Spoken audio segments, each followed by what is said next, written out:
ensemble dans ce module spécial blogging. Dans un premier temps, on va avoir l'installation ultra rapide d'un blog. En moins de 10 minutes, top chrono, montre en main, on va installer un blog avec les plugins de base. Donc même si vous avez un blog, je vous conseille de ne pas zapper cette section-là parce que vous pouvez apprendre des trucs en plus. Et puis, si par la suite vous souhaitez créer et lancer votre blog plus rapidement, bah, ça va vous servir aussi.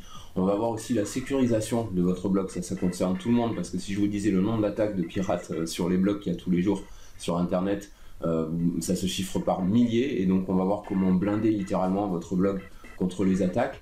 Pour la personnalisation, on vous a prévu un bonus, on a 2 bonus pour vous, c'est pour vous remercier pour votre patience par rapport à l'arrivée de la formation. Donc vous avez 7 thèmes premium qui normalement sont vendus sur 70 € pièce. Je vais vous montrer la page où ils sont vendus, vous allez voir, c'est pas du bluff. Vous les avez gratuits, on vous a trouvé une parade pour avoir la licence GNU publique pour que vous puissiez les utiliser légalement sans que ça vous coûte un centime. On va voir aussi 2 ou 3 notions de SEO. On va pas faire tout un training sur le référencement parce que ça prendrait plusieurs vidéos, mais on va avoir au moins 2-3 petites notions importantes de SEO pour un blog. On va voir la semi-automatisation, c'est-à-dire comment bien planifier vos articles à l'avance et aussi les interactions avec les réseaux sociaux. Et puis enfin, on va voir ce qu'il faut éviter par rapport aux liens d'affiliation sur les blogs et ce qui est recommandé. Et puis donc on a un module dans le module qui est un module bonus qui va vous permettre de pouvoir gérer un blog hors ligne, c'est-à-dire même quand vous n'êtes pas connecté sur internet. C'est très utile pour 2 raisons. La première, si vous êtes en déplacement ou vous avez une mauvaise connexion, vous pouvez quand même travailler sur vos blogs.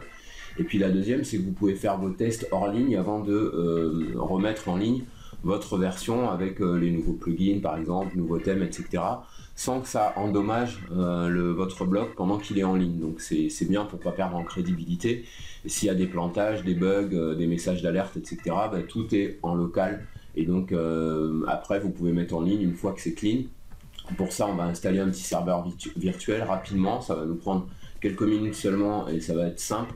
Normalement, Xampp, c'est un système hyper complexe, mais nous, on va voir comment l'installer très rapidement en 2-3 minutes et maîtriser l'utilisation très vite.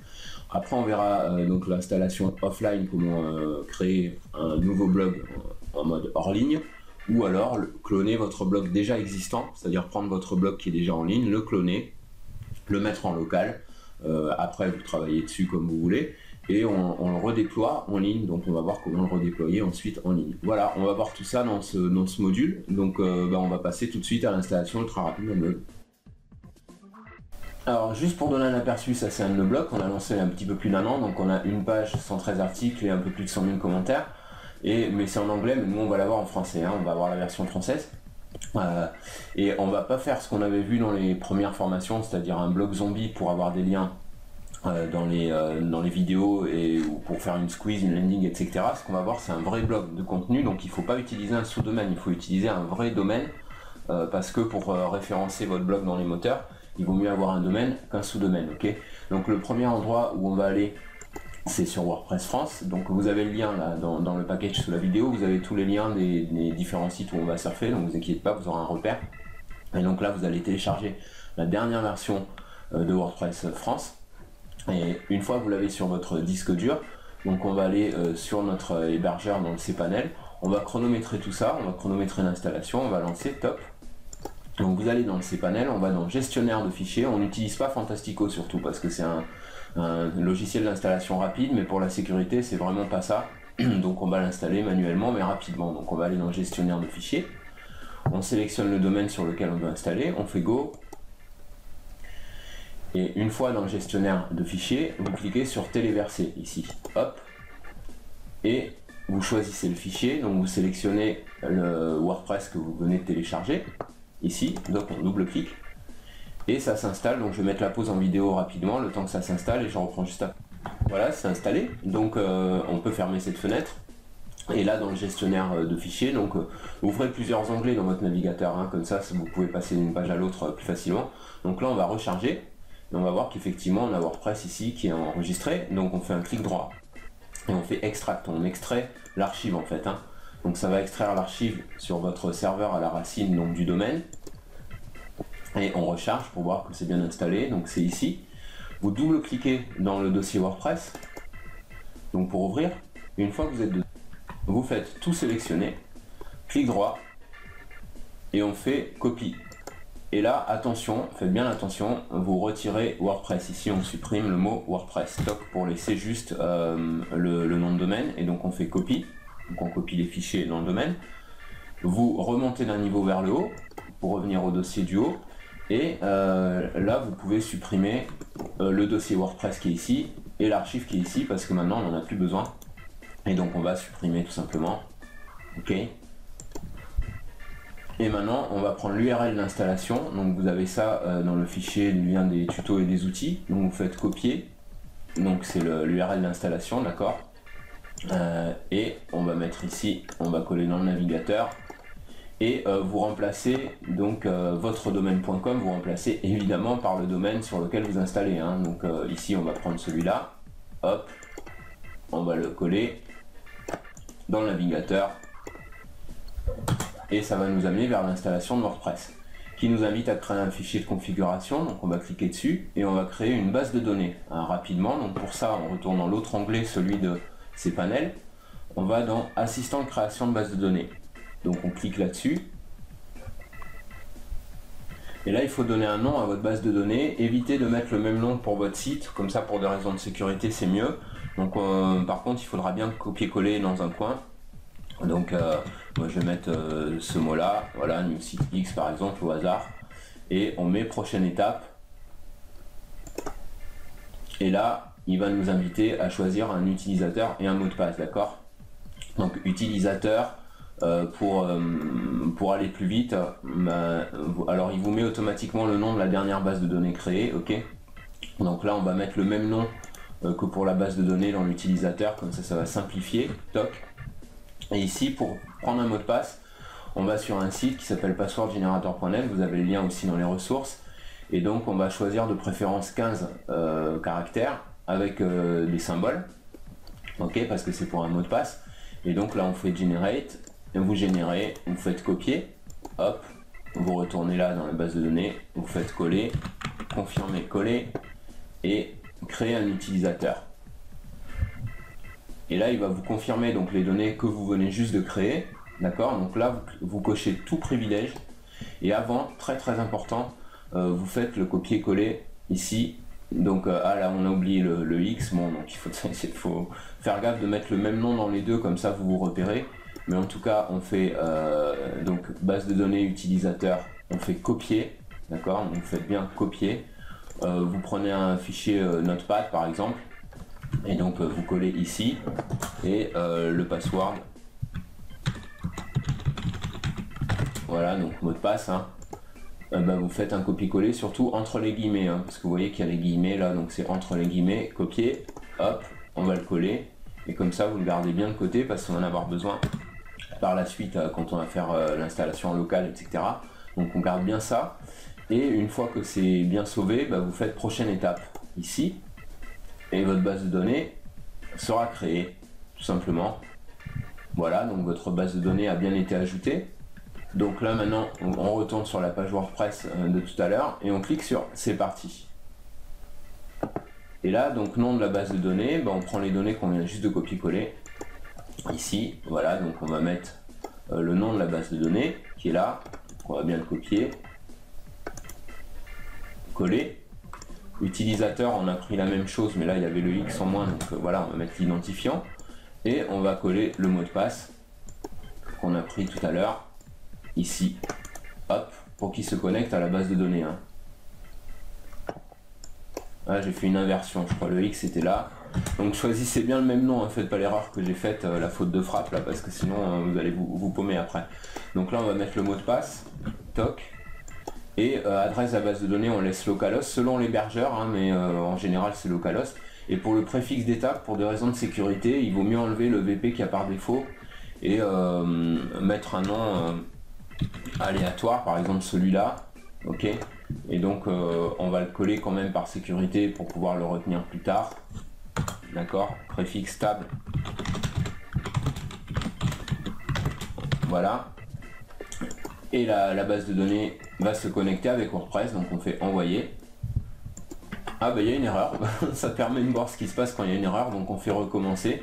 J'ai dû me planter au niveau des noms, donc on va vérifier tout de suite Donc le nom de la base de données, ah oui, effectivement, j'ai fait une inversion. Donc j'avais bien fait au départ et j'ai modifié après, j'aurais pas dû. Donc on met la base de données, d'accord, ici, donc nom de la base de données, c'est avec le X, et là, c'est sans le X, voilà, c'est là que j'ai fait l'erreur.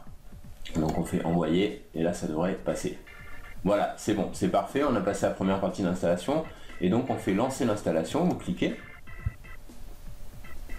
et là vous mettez le titre de votre site. Donc là je vais mettre un titre, vous pouvez le changer plus tard ça, hein, donc ça peut être provisoire, d'accord. Donc là vous mettez le titre de votre site, et l'identifiant, alors là c'est très important aussi pour la sécurité de votre blog. Ne mettez surtout pas admin ou alors un prénom, ou Nathalie ou Jérôme ou je sais pas quoi. Il faut mettre un nom vraiment blindé, c'est-à-dire que personne pourra copier quoi. Donc on va retourner dans le password generator, et cette fois-ci vous décochez la case ici pour pas mettre de symbole dedans, puisque WordPress n'accepte pas de symboles spéciaux dans les noms d'utilisateurs. Donc on retire ça, on génère donc ici un nom, vous faites copier, d'accord, et surtout vous faites bien coller ici dans votre fichier de mémoire, donc utilisateur, voilà, et on va prévoir pour le mot de passe, donc voilà, et donc vous prenez un password, et cette fois-ci vous mettez les symboles, d'accord, pour avoir un mot de passe vraiment super puissant. Hop, vous avez un nouveau mot de passe, copier, d'accord, coller, hop, et donc là on va faire copier le nom d'utilisateur qu'on va mettre ici, donc l'identifiant, et on va mettre le mot de passe juste en dessous, donc coller, donc faut le coller 2 fois puisqu'il faut le confirmer. Et là vous mettez votre adresse de messagerie. Alors faites bien attention à l'adresse que vous mettez, mettez une adresse de préférence du même nom de domaine, d'accord, que votre site. Donc vous pouvez créer l'adresse email avant, je vous conseille de le faire. Pour ça vous allez dans votre cPanel et vous allez créer une adresse email tout simplement, hein. D'accord, vous allez dans les emails pour créer une adresse email, hop, donc c'est quelque part par ici, voilà, donc compte courriel, vous cliquez puis vous créez, vous vous laissez guider par les étapes pour créer votre adresse email. Et donc là on met l'adresse email, hop, et vous laissez cocher demander au moteur de recherche d'indexer le site évidemment. Et là on fait installer WordPress tout simplement, hop, votre WordPress est installé et vous n'avez plus qu'à vous connecter dessus. Donc il va vous inviter à vous connecter. Là vous avez tout d'enregistré, sinon vous copiez-collez votre identifiant et mot de passe que vous avez créé, et vous mettez se connecter, et hop, là vous allez avoir votre dashboard. Voilà, donc combien de temps ça nous a pris? Pour l'instant ça nous a pris moins de 10 minutes, d'accord, pour l'installation du blog. Et maintenant on va installer les plugins super rapidement. Si vous allez voir, ça va aller très vite. Donc là la première chose qu'on va faire pour commencer, déjà on va aller dans les réglages et on va régler ce qu'on appelle les permaliens. Ok, donc ça pour des raisons de référencement, c'est mieux d'avoir les permaliens sous la forme qu'on va voir. Donc ça c'est la valeur que met WordPress par défaut, donc ça il faut pas mettre. Vous allez dans structure personnalisée et ici vous allez mettre postname. Donc là vous avez un copier-coller aussi dans le petit document, hein. Hein, normalement je vous l'ai mis, si je vous l'ai pas mis je vais vous le mettre tout de suite. Hop, ici voilà. Voilà, il est ici, donc permalien postname. Ok, donc vous faites copier-coller tout simplement et vous faites enregistrer les modifications pour enregistrer vos permaliens. D'accord, et donc on va aller faire un tour sur les extensions. Et les plugins par défaut c'est Akismet, et alors Hello-Dolly c'est pas un plugin, donc on va le supprimer tout simplement. Donc celui-là vous pouvez le supprimer, ça sert absolument à rien. Donc on fait oui, supprimer. Et Akismet c'est le plugin anti-spam pour éviter d'avoir des spams des commentaires spam. Et donc on va l'activer. Pour l'activer il va demander une clé. Donc si vous avez déjà un blog, vous avez déjà une clé qui sert pour tous vos blogs. Ok. Et si vous n'avez pas de clé, vous ouvrez un compte sur Akismet, c'est gratuit, donc vous cliquez sur créer une nouvelle clé. Moi je vais mettre la mienne puisque j'en ai déjà une. Donc là je vais coller ma clé, hop, on colle la clé, on fait enregistrer les modifications, et là c'est validé, donc c'est bon, on peut retourner dans nos extensions. Et le tout premier plugin que vous allez installer, donc là il y a une nouvelle version, donc on met à jour, hein, donc on va mettre à jour tout de suite, comme ça c'est fait. Donc on met à jour le plugin, voilà, hop, extension réactivée. Donc là on va ajouter le premier plugin qu'on va ajouter, la toute première extension. Donc là vous avez une liste hein, parmi les ressources hein, qui s'appelle Essentials Plugin. Et donc le tout premier que vous allez installer c'est plugin central. Il va nous permettre d'installer tous les autres en un éclair, d'accord? Donc on va faire coller, hop, et vous cherchez donc plugin central parmi les extensions. On installe. Donc on fait OK, on clique, on confirme. Et on active l'extension.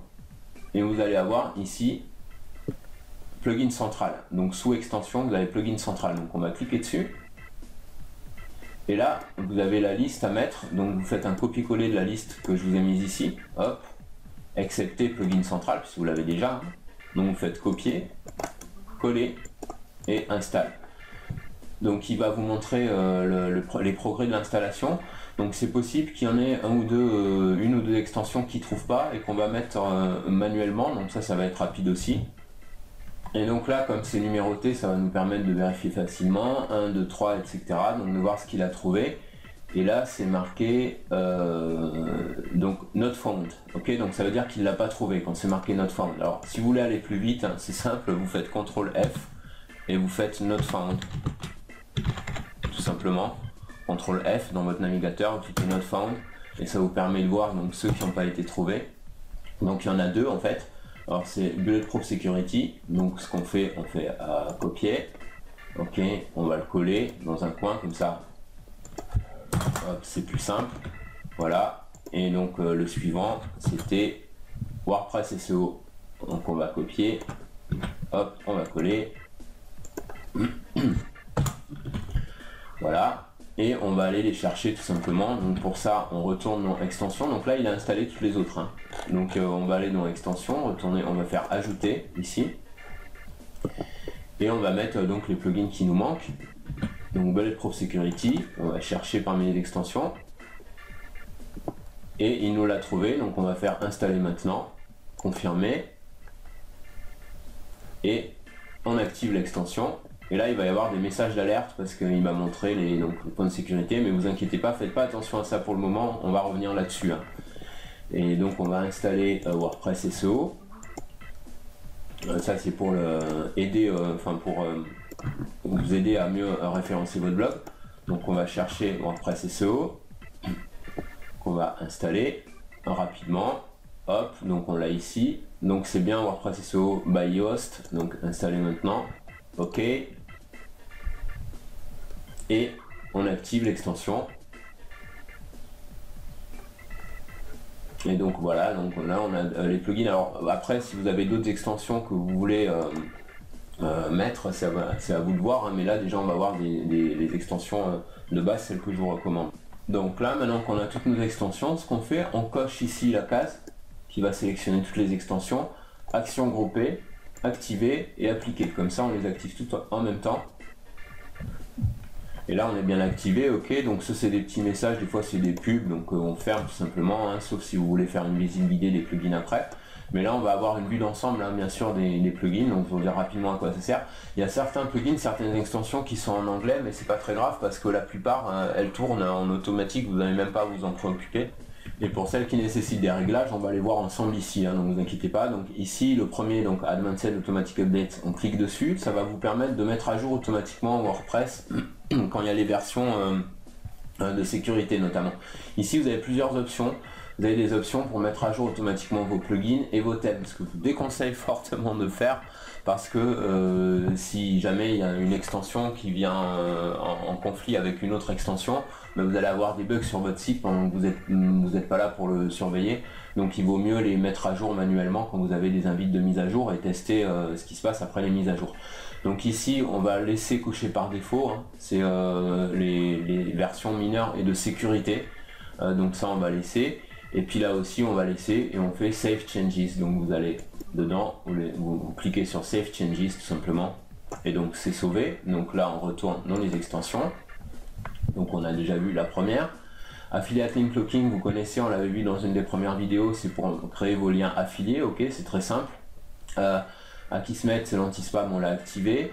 All-in-One Favicon, ça va vous permettre d'avoir une petite icône, vous savez, en haut, pour identifier votre site. C'est plus élégant d'avoir une petite favicon, et donc on va voir comment en avoir une très facilement sans avoir besoin de créer une image dans Photoshop ou quoi. Et c'est ce plugin donc va nous aider à en avoir une. Donc on va cliquer sur réglages et vous allez aller sur un site, donc je vous ai mis le lien dans les ressources évidemment, qui est un favicon generator. D'accord, donc c'est en anglais, mais on va voir quel bouton cliquer. Il y a 2 ou 3 boutons à cliquer, c'est très simple. Et on va faire donc pour créer une nouvelle favicon, on va faire import image. D'accord, donc on va importer une image depuis notre disque dur. Et là, on va choisir un fichier. Donc vous choisissez le fichier image que vous voulez mettre. D'accord. Donc là, je vais mettre ma bouille. Hop, c'est juste pour l'exemple. Hein. Et on fait upload. Vous laissez par défaut hein, les options. On fait upload. Et là, donc on a une image. Donc j'ai une sale tête dessus, mais c'est parce que c'est pixelisé. Et là, ça vous donne un aperçu de ce que ça va donner dans le navigateur. Et donc si ça vous convient, bah, vous faites download favicon tout simplement. Ok. Et vous allez mettre l'icône donc sur votre disque dur, et on va vous laisser surtout le nom de favicon, vous renommez surtout pas le fichier parce que sinon ça met le bazar après. Donc favicon ico, hop, et une fois que c'est téléchargé, donc bah, vous retournez donc sur All-in-One Favicon une fois que c'est bien téléchargé sur votre disque dur. Et là vous avez 2 sections, vous avez les options pour afficher l'icône en haut quand vous êtes sur l'admin, et quand c'est en ligne pour les visiteurs. Donc si vous voulez voir votre icône quand vous êtes dans l'admin, bah, vous pouvez la mettre ici, mais c'est pas une obligation. Par contre, pour que tout le monde voit votre petite favicon en haut, bah, il faut la mettre ici. Il n'y a pas besoin de mettre tous les formats GIF, PNG, etc. Vous mettez juste ICO, ça suffit. Donc on clique sur envoyer et on va mettre tout simplement le fichier ICO qu'on vient d'enregistrer ici. Hop, favicon ICO, voilà, et on fait enregistrer les modifications. D'accord. Alors je vais la mettre aussi quand même dans l'admin, donc on fait envoyer, et je vais la mettre dans l'admin, comme ça on va pouvoir avoir l'exemple. Voilà, enregistrer. Et les réglages du bas, après vous n'avez pas besoin. Voilà, donc là on est bon, et on va vérifier si elle est bien là. Hop, et voyez, elle est là. Donc votre icône elle est tout de suite là, c'est super rapide.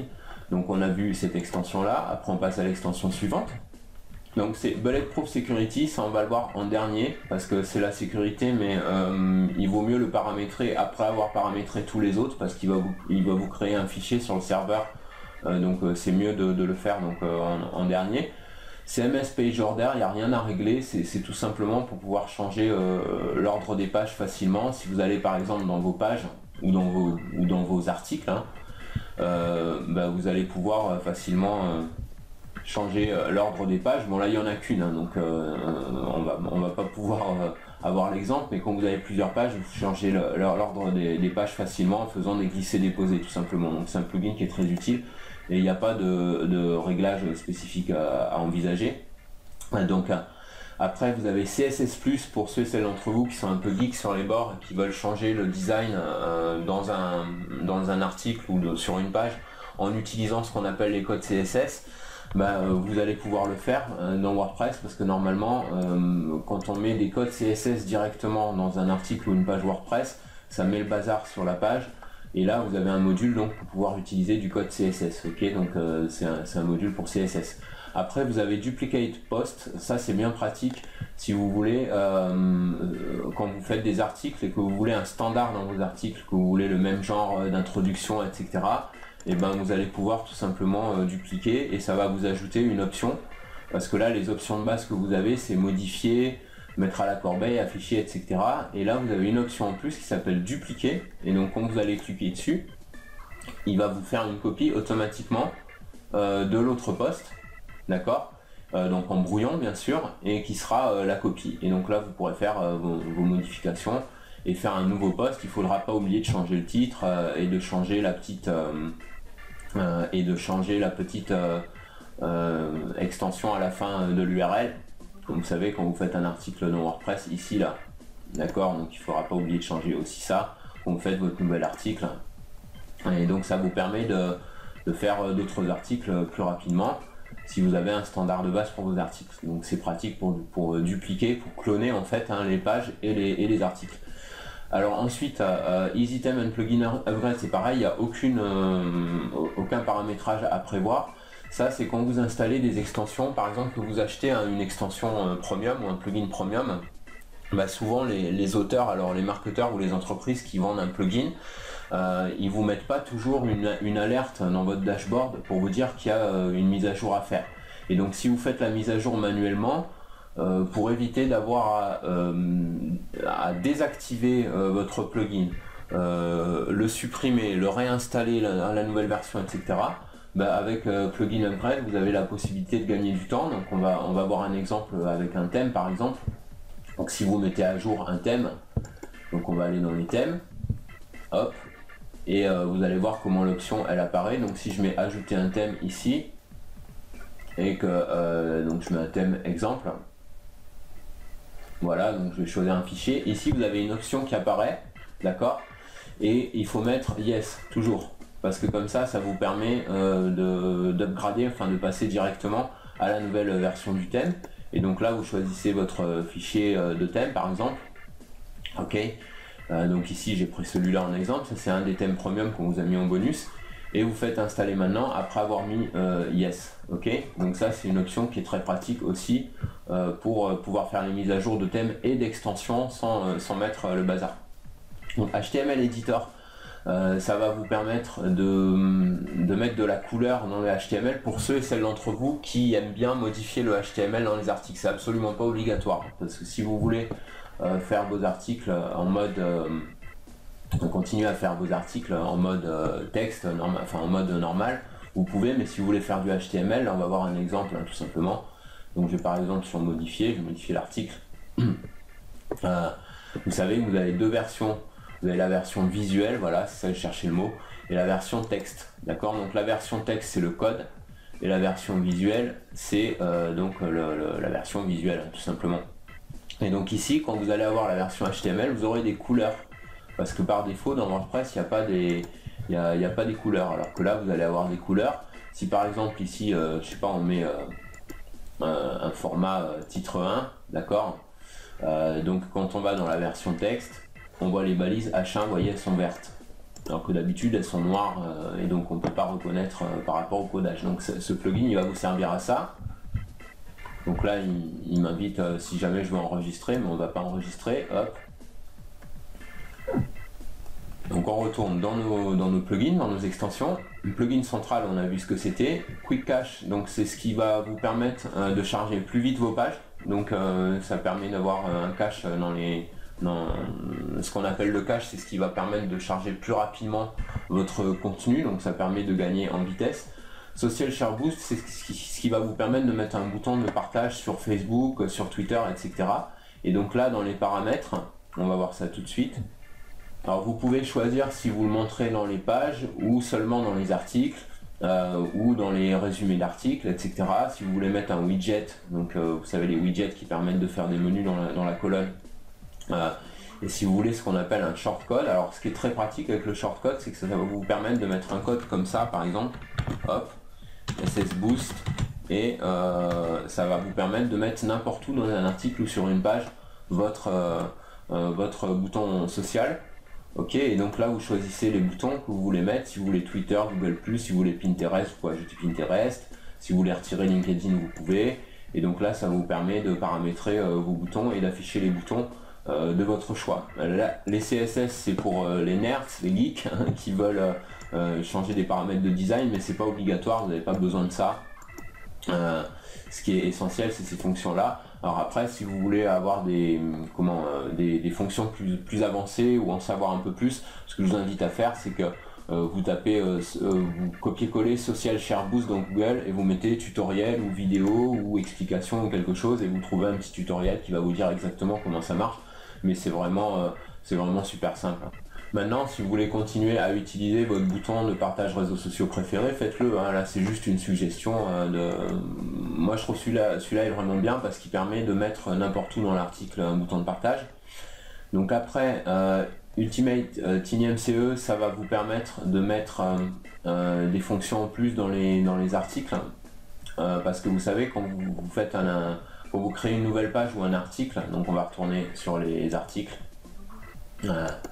hop, je vais vous montrer exactement à quoi ça va vous servir. Alors ici, donc on va modifier. Voilà, quand vous faites un article en mode visuel ou une page en mode visuel, vous avez des options ici, donc vous pouvez réduire, vous pouvez mettre 2 colonnes ou une seule.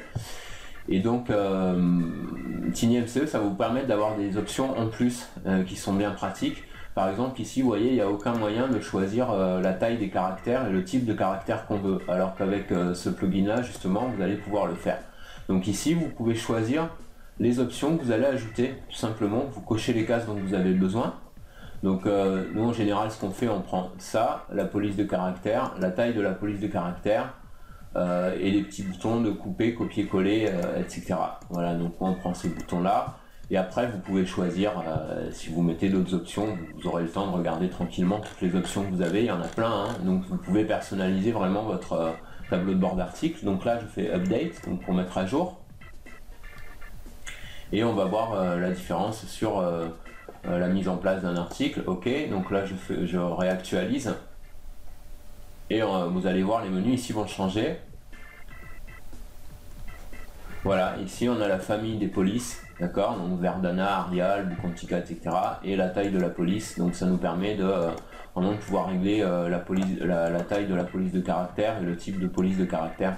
Donc c'est quand même bien pratique parce que c'est pas par défaut dans WordPress, et donc là ça vous permet de le mettre exactement comme vous voulez et de choisir la taille, d'accord, donc de la police de caractère que vous voulez. Voilà.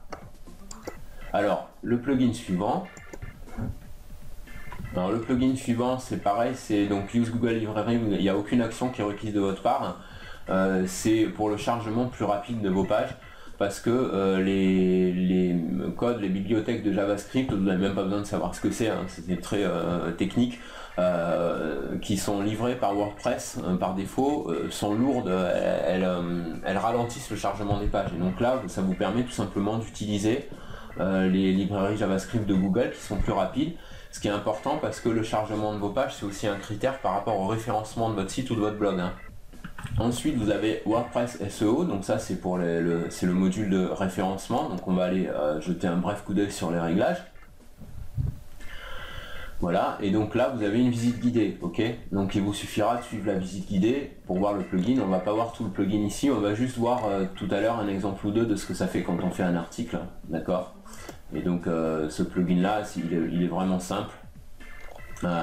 Après vous avez VP Clone, ça on va voir dans la deuxième partie module bonus, c'est ce qui va nous permettre de cloner notre blog et de pouvoir le travailler dessus hors ligne et puis de le redéployer après. Minify c'est pareil, ça contribue à la vitesse de chargement des pages en compressant les CSS et les JavaScript dans vos pages, donc ça c'est pareil, il n'y a aucun réglage à faire. Smushit, aucun réglage à faire non plus, c'est ce qui va permettre à ce que les images prennent moins de temps à charger sur votre site, sur votre blog. Et VP Touch Mobile, c'est ce qui va permettre d'afficher vos pages sur les mobiles pour les gens qui se connectent depuis un smartphone. Et là c'est pareil, il n'y a pas de réglage particulier à faire. Donc voilà, ça c'est le tour des plugins essentiels. Donc maintenant on va voir les réglages de sécurité et après on verra pour les thèmes, hein. C'est-à-dire que je vais préinstaller tous les thèmes pour vous montrer un petit peu les thèmes que vous allez avoir en bonus. Mais avant on va voir, c'est très important, les réglages de sécurité. Et juste avant on va aller dans les réglages généraux parce que je voudrais vous montrer quelque chose. Quand on va dans réglages général, pour ceux et celles d'entre vous qui ne veulent pas un blog mais un site, donc vous mettez les paramètres ici, le titre, la description, etc.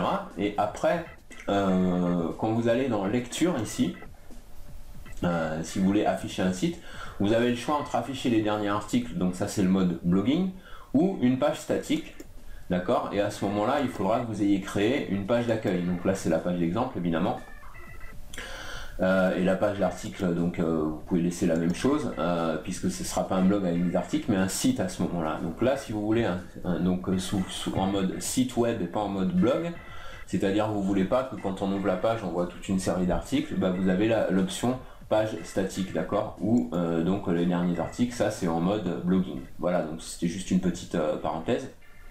Maintenant pour la sécurité, j'ai pensé à ceux et celles d'entre vous qui ont déjà un blog en ligne, et donc il voudrait pouvoir mettre un utilisateur en mode sécurité, c'est-à-dire que comme je vous ai montré au départ, il vaut mieux avoir un nom d'utilisateur qui soit difficilement identifiable, mais après on va le modifier pour lui donner un nom qui soit lisible, parce que sinon sur votre blog ça va afficher ce nom là sur les commentaires, sur les articles, etc. Donc on va modifier ça tout de suite, et je vais en profiter pour vous donner l'astuce pour ceux d'entre vous qui ont déjà un nom comme admin ou Gérard, Nathalie, etc. qu'il faut éviter à tout prix pour des raisons de sécurité.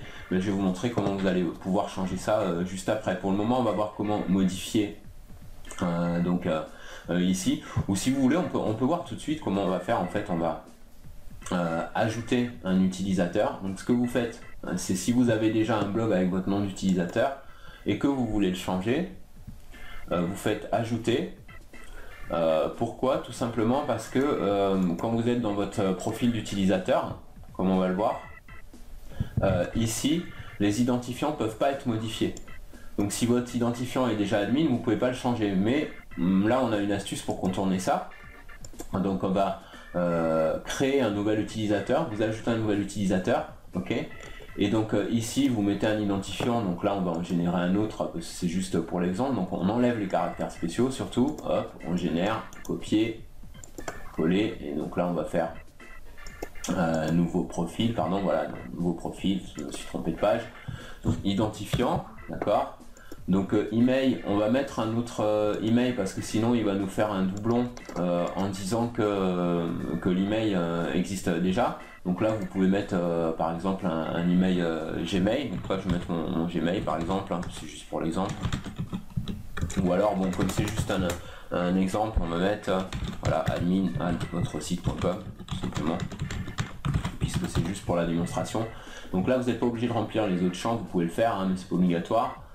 Et donc là on va choisir évidemment un mot de passe. Donc hop, on va générer avec des caractères spéciaux un mot de passe, copier, et on va coller ici, hop, on va confirmer ici, et là cocher ceci. Donc là je vais pas le faire parce que pour l'exemple je vais pas m'envoyer un email sur une adresse email qui n'existe pas, mais là vous faites envoyer ce mot de passe parce que comme ça vous avez une trace quelque part de votre mot de passe et de votre nom d'utilisateur au cas où vous le perdez. Donc en rôle on va mettre administrateur, ça c'est important, mettez administrateur pour notre nouvel utilisateur. Donc on va copier évidemment, coller ici notre mot de passe pour pas le perdre. Donc on va mettre utilisateur 2 par exemple. Donc, ça va faire à ce moment là, hop, on va faire un petit copier-coller rapide. Hop, utilisateur 2, pardon, 2, password 2, voilà. Et on va remplacer, hop, donc mon utilisateur ici, ça c'est le nouvel utilisateur, et son mot de passe qu'on a pris ici à l'instant, voilà, hop, on va le coller ici, comme ça, par sécurité, on l'a bien sauvegardé quelque part dans un fichier, voilà. Et donc on fait ajouter un utilisateur, d'accord, vous confirmez ici. Alors ce que vous allez faire après, en fait, vous allez vous connecter depuis votre nouvel utilisateur, d'accord, et vous allez supprimer l'autre, mais il y a une façon de le faire, donc c'est pour ça qu'on va voir ensemble. Donc ce qu'on va faire, on va se déconnecter, d'accord, et on va se connecter avec le nouvel utilisateur qu'on vient juste de créer. Donc ça, une fois de plus, quand vous avez un tout nouveau blog, c'est pas utile, hein. C'est vraiment si vous voulez rechanger la sécurité dans votre blog existant, c'est une recommandation que je vous donne. Et ben il suffit de faire cette manip là. Donc là on va prendre l'autre utilisateur avec son nouveau mot de passe ici, voilà, hop, copier, coller, toc, se connecter. Et voilà ce qu'on va faire maintenant. On va retourner dans les utilisateurs. Donc on va aller ici dans les utilisateurs, tous les utilisateurs, et on va supprimer l'ancien, donc qui était celui-là. Et là vous allez pouvoir mettre la bonne adresse email ensuite. Donc je vais la copier-coller, comme ça on va pouvoir la copier-coller. Donc ici vous allez, alors soit vous avez deux possibilités, soit vous le supprimez carrément, et à ce moment là si vous le supprimez, alors, vous avez compris qu'il fallait se connecter avec le deuxième qu'on a créé pour pouvoir supprimer le premier, hein. Vous ne pouviez pas supprimer votre propre utilisateur de départ. Donc là on va mettre, c'est très important, si vous avez déjà des articles ou des pages sur votre site, surtout de bien cocher ceci quand vous quand vous mettez un nouvel utilisateur, pour les attribuer donc au nouvel utilisateur. Ok, donc ça c'est pour supprimer. Si par sécurité vous préférez pas supprimer et que vous voulez faire tourner les pirates en bourrique et vous montrer comment vous allez pouvoir faire ça, bah vous allez sur modifier tout simplement ici. Donc on va sur modifier et ici vous mettez le rôle pas de rôle sur ce site, d'accord, donc vous cochez pas de rôle sur ce site et donc qu'est-ce qui va se passer, c'est que l'utilisateur va rester fantôme, d'accord, et donc si jamais il y a un pirate qui essaye par tous les moyens d'entrer et qui finit par avoir votre ancien nom d'utilisateur qui est admin ou votre prénom, etc., son logiciel va lui mettre un faux positif en quelque sorte, c'est-à-dire il va croire, la machine va croire qu'elle se connecte à votre site et en fait elle a accès à rien du tout, quoi. Parce qu'il n'y a aucun rôle, donc évidemment aucune action n'est possible sur votre site à ce moment-là. Voilà, donc ça c'était juste la petite astuce de geek. Bon, maintenant moi ce que j'ai fait quand j'ai changé tous mes noms d'utilisateurs, j'ai préféré supprimer parce que ça m'a permis de mettre le bon email après. Donc ici je vais supprimer, d'accord, donc supprimer l'ancien administrateur et à ce moment-là bien attribuer tous les articles aux nouveaux pour surtout pas supprimer les articles qui ont déjà été créés, évidemment, d'accord. Et donc à ce moment-là je suis allé modifier et je peux mettre l'adresse email que je voulais mettre au départ, qui est ici. Et là, on va choisir aussi donc un pseudonyme. Et donc le pseudonyme, il n'est pas obligé d'être le même que celui-là. Ce que je vous conseille de faire, sinon ça va afficher ça sur votre site. Donc si par exemple on fait, donc là dans l'exemple on a un site bonus, donc là je vais mettre offre bonus.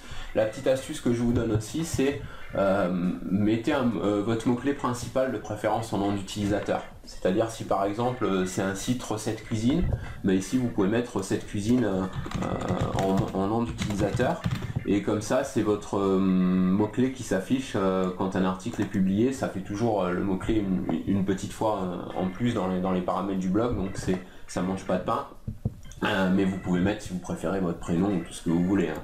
Et à ce moment-là, après, vous avez le menu déroulant ici qui vous propose le nom à afficher publiquement. Et donc vous choisissez celui-là, d'accord? Donc on valide, on met à jour le profil.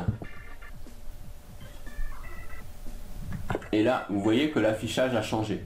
Alors si vous voulez une petite image ici qui apparaît, il faut aller sur un site qui s'appelle gravatar.com, d'accord? C'est gravatar.com. Donc je vais vous le mettre ici, hein, gravatar.com pour aller créer donc votre avatar avec votre image, pour avoir une image donc sur vos sites et vos blogs quand vous mettez un commentaire par exemple, d'accord, et de pouvoir le créer très facilement. Voilà, donc maintenant on va regarder comment faire les réglages de BPS, c'est-à-dire Bulletproof Security. Mais ce que je vais faire juste avant, je vais mettre en pause la vidéo et la remettre, donc vous en rendrez pas compte puisque je vais faire pause et reprise juste après. Je vais installer tous les thèmes et comme ça vous aurez après une vue d'ensemble de tous les thèmes premium que vous recevez dans le package aussi sous la vidéo. Alors juste pour vous donner un aperçu des thèmes que vous avez dans le package là. Donc ce sont ces thèmes là. Donc pour installer, c'est simple, on va sur apparence, thème, et une fois que vous êtes sur apparence thème, on va installer un thème, d'accord. Donc on va aller dessus en direct, on va aller sur apparence thème, et donc là il va vous montrer les thèmes de base qu'il y a dans WordPress au départ, et donc vous cliquez sur ajouter tout simplement. Et là donc c'est la recherche, mais on n'en a pas besoin. Nous on va cliquer sur envoyer, donc je clique sur envoyer, ok, et là donc on va choisir le fichier, et dans le menu déroulant je vais mettre yes, même s'il n'y a pas encore ces thèmes, mais bon par sécurité je mets toujours yes. Et donc là on va choisir le fichier et à ce moment là installer le thème. Donc je clique ici, choisissez un fichier, et donc je vais le prendre à l'endroit sur le disque dur où ça a été enregistré tout simplement. Donc vous prenez votre thème, donc ici Canva par exemple, hop, Canva, et on fait installer maintenant. Donc là le thème est installé et il suffit de l'activer tout simplement. Donc on met activer et là vous atterrissez dans les options du thème normalement. Voilà, donc même si c'est en anglais c'est assez simple parce que c'est les layouts par exemple, c'est les couleurs. Donc là vous pouvez jouer, vous pourrez prendre le temps de jouer un peu avec vos thèmes, de regarder, naviguer un petit peu dans toutes les fonctions et faire des tests. D'accord, si vous voulez la colonne à gauche ou à droite, ou si vous voulez deux colonnes, d'accord, donc vous choisissez. Les widgets, le footer c'est tout en bas, donc c'est les menus que vous voulez en bas de votre blog ou de votre site. Et là donc le header c'est ce qu'il y a tout en haut, d'accord, c'est ce qui apparaît tout en haut de votre blog. Là vous avez toutes les petites fonctions, vous pouvez jouer avec, faire des tests. Et je vais vous montrer dans le module qui va suivre donc pour faire tous vos tests hors ligne, d'accord, pour pouvoir faire tous vos tests sur votre ordi hors connexion et pouvoir le redéployer après en ligne une fois que vous avez fait tous vos réglages. Alors ces thèmes que vous avez là, donc qui sont des premium, d'accord, Canva, Daily Edition, Fresh News, etc. Et normalement ils sont payants, vous voyez ça ce sont les pages des thèmes, par exemple Canva, 99 $, c'est à peu près 70 €. Daily Edition c'est pareil, c'est payant. D'accord, mais là vous les avez gratuits, ok, vous avez une licence d'utilisation qui est dans le package ici et qui est ce qu'on appelle une licence GNU, c'est-à-dire une licence d'utilisation publique, General Public License, ok, donc vous pouvez exploiter ces thèmes légalement, c'est pas du piratage, hein, on les a pas piratés, mais on a trouvé une parade pour vous les avoir gratuits tout simplement. Donc là vous avez 7 thèmes. Donc à presque 70 €, 7 x 7 fait donc à peu près 490 € donc de thèmes que vous avez gratuitement. Donc ce que je vais faire, je vais mettre en pause la vidéo rapidement et les installer tous et après on va passer à la section suivante. Voilà, donc là j'ai installé tous les thèmes. Donc abstract c'est plutôt genre design, art pour avoir donc un thème un petit peu original. Donc là vous pouvez les prévisualiser à chaque fois, hein. Donc on va faire prévisualiser pour jeter un œil. Et là ça va vous donner un aperçu de quoi a l'air le blog ou le site avec ce genre de thème. Voilà, donc ça c'est un exemple, donc ça c'est le thème abstract, ok. Donc là vous pouvez enregistrer, activer ou faire annuler. Donc là on va faire annuler pour le moment. Et vous avez des thèmes donc de type journal ou article, ok. Et puis vous avez un thème aussi pour qui est YouTube, c'est si vous voulez mettre un max de vidéos, si c'est un blog à vidéo, ce qu'on appelle un vidéo blog, bah là vous pouvez avoir un thème spécial pour ça. Voilà, donc là vous avez tous les thèmes une fois qu'ils sont installés et après vous pouvez activer celui de votre choix et puis bah, les personnaliser une fois qu'ils sont activés à votre goût. Alors maintenant pour conclure ce module là et avant de passer au module suivant qui est celui de comment gérer votre blog offline, donc on va faire les réglages de sécurité dans Bulletproof, donc on va dans extension et on va dans Bulletproof Security et dans Settings ici. Alors prenez pas peur avec tous les menus parce qu'en fait il n'y a que deux sections qu'on va régler, c'est les deux premières, celle-là et celle-là, toutes les autres on n'a vraiment pas besoin. Les plus importantes c'est celle-là et je vais vous montrer exactement ce qu'il faut que vous fassiez. La première chose qu'on fait c'est qu'on va créer un htaccess sécurisé. Le htaccess c'est un fichier qui est à la racine de votre site ou de votre blog et qui détermine en fait les paramétrages de fonctionnement de réaction de certains codages dans le blog. Vous n'avez aucun besoin de savoir exactement ce que c'est, c'était juste pour la description de l'outil. Vous cliquez tout simplement sur Create Secure htaccess, ok, et donc là il va vous créer un fichier sécurisé, vous cliquez OK pour confirmer. Là il vous met une alerte en vert pour vous dire que ça a bien été installé et après donc on va juste avoir à cocher et activer ces quatre là tout simplement. Donc vous cochez le premier, d'accord, vous faites Activate, d'accord, on fait OK pour confirmer. Il vous confirme que c'est activé en vous disant qu'il faut activer le suivant pour que ça fonctionne bien, donc on va sur le deuxième et on fait la même chose, on fait Activer. Voilà, donc là c'est activé. On va sur le troisième, on fait Activer. Quatrième, Activer. Et là, donc on a tout activé, donc c'est bon. Et on va dans Security Status et on va juste faire quelques vérifications ici en changeant les permissions. Pour ça on va utiliser FileZilla. Si vous vous souvenez, on avait vu ça dans les premières vidéos. Si mes souvenirs sont bons, c'était celle sur les vidéos justement. Et c'est le logiciel gratuit qui vous permet d'échanger facilement les fichiers sur votre site web, d'accord. Et donc il y a les recommandations de Bulletproof et les permissions actuelles. Donc nous on va remplacer les permissions actuelles qui collent pas avec les permissions recommandées. On va les changer. Ici ça colle, donc on va rien changer. Et ici voilà comment on va faire les changements. C'est très simple. Vous allez dans FileZilla, donc vous ouvrez votre FileZilla, vous vous connectez à votre site comme d'habitude. Et donc une fois que vous êtes dans le bon nom de domaine, dans votre site, donc vous avez les fichiers ici, d'accord. Donc on va mettre juste à côté ici. Et là donc vous voyez par exemple que le fichier vpconfig il est en permission 666 et il faudrait le mettre à 400. Donc c'est simple, vous cherchez le fichier correspondant dans FileZilla, donc on va chercher vpconfig qui est ici, voilà. Vous faites un clic droit, vous faites droit d'accès au fichier et vous remplacez le chiffre tout simplement. Vous remplacez le chiffre par le chiffre qui est recommandé là, et donc c'est 400, d'accord. Et donc il va vous le mettre à 400. Et alors je vais vous montrer comment gagner du temps. C'est que vous pouvez sélectionner plusieurs fichiers à la fois. Là par exemple vpconfig, index php, on voit que c'est recommandé à 400 mais que nous on l'a à 644, donc il faut qu'on le change aussi. Celui-là aussi, d'accord, donc ces trois là.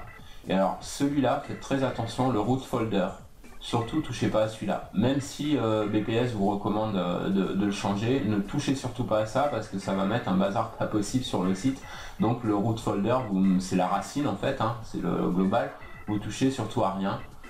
C'est vraiment pour l'instant cela, donc on va sélectionner ces trois-là, vpconfig, index et vpblogheader. Donc pour sélectionner plusieurs à la fois, vous maintenez la touche CTRL sur votre clavier.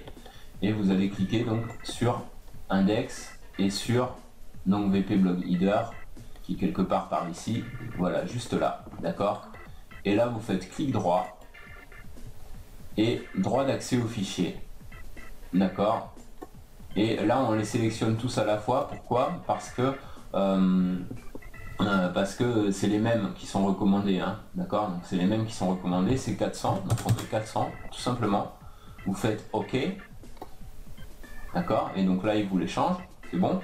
Petite parenthèse, selon votre hébergeur, il se peut que automatiquement ce soit remplacé 400 par 600, d'accord. Là si on fait la vérification par exemple, il nous met 600, c'est pas grave, vous laissez comme c'est, vous touchez pas. Nous on a fait ce qu'on avait à faire ici, et on a retiré en tout cas les permissions précédentes, on a mis les bonnes, donc là c'est bon pour la sécurité. Et après, il y a les dossiers, donc admin, include et content.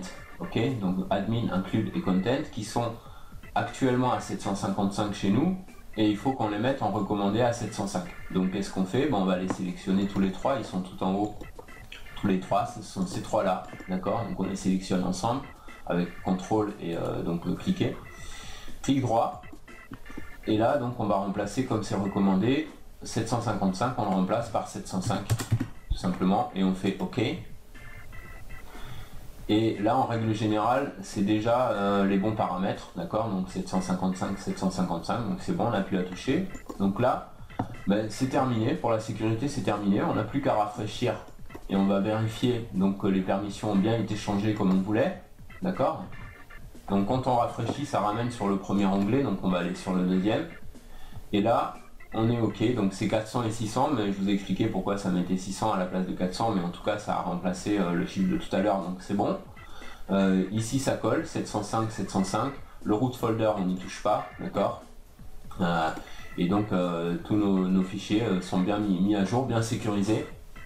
Et donc là on est bon pour la sécurité, c'est tout ce que vous avez à faire avec ce plugin là, vous n'avez plus rien d'autre à toucher. Et votre blog est sécurisé contre les attaques de pirates. Alors, on va faire un petit check-up de là où on en est, d'accord, avec le plan, donc j'ouvre le plan.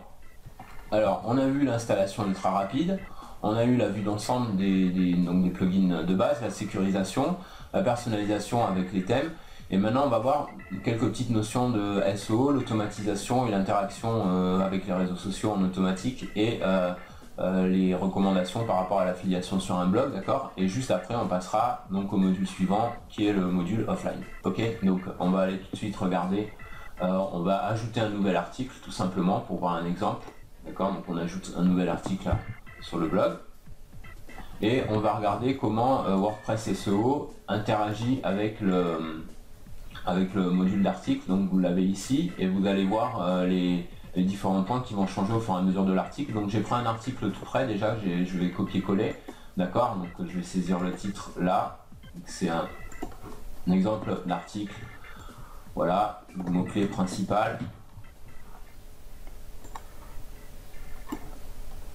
Ici, voilà, donc ça c'est le titre. Voilà, et ici je vais mettre en mode texte parce que je l'ai mis, je l'ai codé à l'avance en fait, hein, donc pour qu'on gagne du temps. Donc je vais mettre l'article copier. Voilà, ici je vais mettre coller. D'accord. Et on va le mettre en visuel. Voilà. Et donc c'est un article exemple hein, sur le référencement. Et donc si notre mot-clé principal, donc on prend un exemple ici, c'est mot-clé principal. Dans WordPress SEO, ici, on va mettre mot-clé principal. Donc, mot-clé principal, hop, je vais le copier-coller tout simplement. Donc, mot-clé principal ici, voilà, hop. Et là, immédiatement, WordPress SEO vous dit s'il apparaît aux bons endroits. Donc, est-ce que ça apparaît dans le titre? Oui, dans l'intitulé de l'article, oui, puisque c'est ici dans l'intitulé de l'article, d'accord. Est-ce que c'est dans l'URL de la page? Non, pas encore. Est-ce que c'est dans le contenu? Oui, cette fois. Et donc tant que c'est vert, c'est bon. Quand c'est rouge, c'est soit qu'il y ait trop de fois votre mot-clé, parce que c'est exagéré, c'est ce qu'on appelle du spamming de mots-clés qu'il faut éviter à tout prix, soit parce qu'il n'y est pas suffisamment. Et donc il vous dit que c'est dans la description, etc. Et là vous pouvez remettre le titre. Ici dans titre SEO, vous faites un copier-coller de votre titre tout simplement. D'accord? Copier-coller. D'accord? Ici. Et la description, vous pouvez mettre un résumé de la description et ça vous donne le nombre de caractères limité. Hein, donc il ne faut pas dépasser le nombre de caractères. Et donc là, on va prendre ça par exemple en description, on peut prendre le début de l'article ou une partie de l'article. Et donc on va prendre cette partie-là par exemple. Hop, et on va la mettre ici dans description. Comme ça, ça le met dans la balise méta. Ah, là il y en a trop, vous voyez. Donc là, ça vous dit en rouge qu'il y en a trop. Et donc il faut raccourcir ça évidemment. Donc on va essayer, on va raccourcir un petit peu. Voilà. Voilà. Donc là on est bon. Hop. Et par contre, alors attendez, non, j'ai fait une sottise. C'est pas le mot-clé dedans. Donc on va mettre avec le mot-clé, par exemple, ici, plus important qu'il n'était. Voilà, hop, on fait un copier. D'accord. Et on va coller ici. Hop, voilà. Et donc il vous dit que c'est bien dans la description, donc là on est ok. L'URL de la page, il n'a pas encore enregistré parce qu'on n'a pas enregistré le brouillon, d'accord. Mais on va faire enregistrer brouillon. Et là c'est actualisé, donc on va vérifier. Déjà ici la bulle est verte, donc c'est bon signe. Quand elle est verte c'est bon, quand elle est jaune c'est moyen, et quand elle est rouge c'est pas bon. Donc là voilà, on a les yes partout. Donc au niveau du SEO, on est plutôt bon. Après, comme l'explique ce petit article qu'on avait fait en fait sur le référencement, c'est que le mot-clé c'est loin d'être le seul critère pour le référencement d'un site. D'accord. Alors le référencement c'est aussi le partage avec les réseaux sociaux, on va y revenir tout de suite, mais juste avant, je voudrais vous montrer un petit truc, c'est quand pour gagner du temps, vous pouvez préparer plusieurs articles à l'avance et automatiser la publication de vos articles. Pour ça, vous allez aller ici, et là, dans publier tout de suite, vous allez mettre modifier, et vous allez mettre une date. Et comme ça, vous pouvez programmer à l'avance vos articles. Donc avril par exemple, et donc vous mettez un horaire.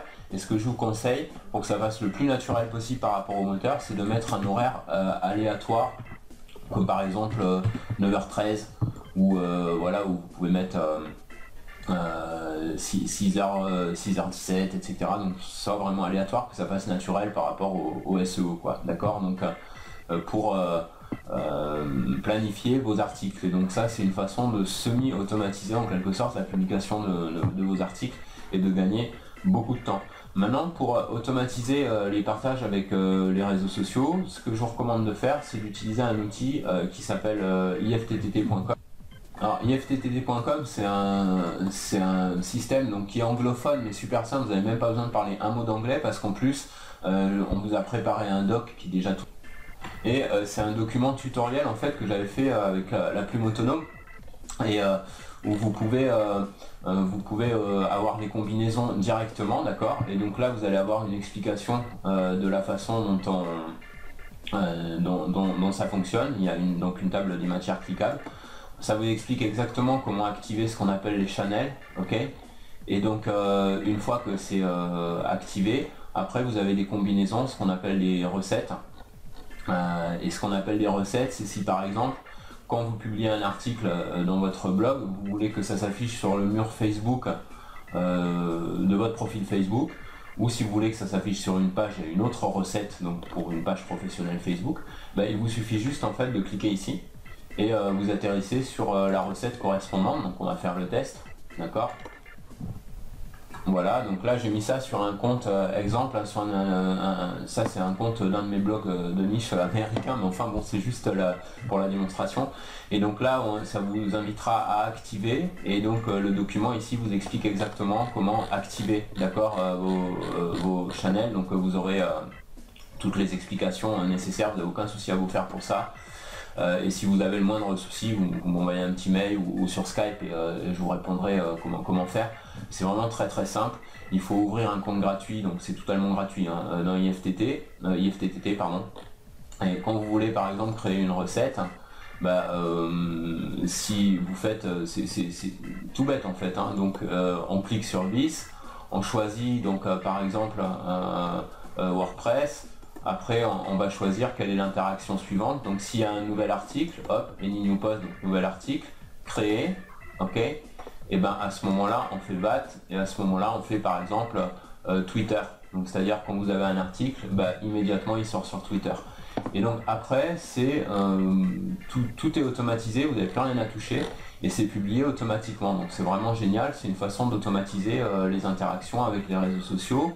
Vous pouvez même publier, quand vous publiez une vidéo sur YouTube aussi, sur votre channel YouTube, bah, ça peut apparaître dans Twitter ou dans Facebook. Donc c'est vraiment simplissime et ça vous permet d'automatiser pas mal de process. Et donc vous avez ce petit guide avec à peu près une vingtaine de recettes déjà toutes prêtes. Vous avez juste à cliquer une fois que vous aurez ouvert votre compte sur IFTTT et appliquer la recette donc, sur vos blogs. Comme vous verrez, c'est assez sympa. Et ça va vous permettre de gagner beaucoup de temps. Alors juste donc un dernier point qui est à propos de l'affiliation sur les blogs. Quand vous mettez des liens affiliés dans vos articles par exemple, donc évitez de mettre une tonne de liens affiliés, d'accord, dans vos articles, parce que sinon votre blog ça va devenir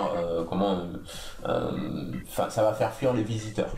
Donc ma recommandation, c'est quand vous mettez des liens affiliés, évitez d'abuser. Vous mettez des liens affiliés par exemple vous utilisez link clocking et comme ça reste avec votre nom de domaine dedans, d'accord. Et quand vous mettez un lien affilié, si par exemple on veut mettre un lien affilié ici sur le mot-clé principal, d'accord, donc on va le mettre ici, on va ajouter un lien, hop, et je vais vous donner un petit truc rapide.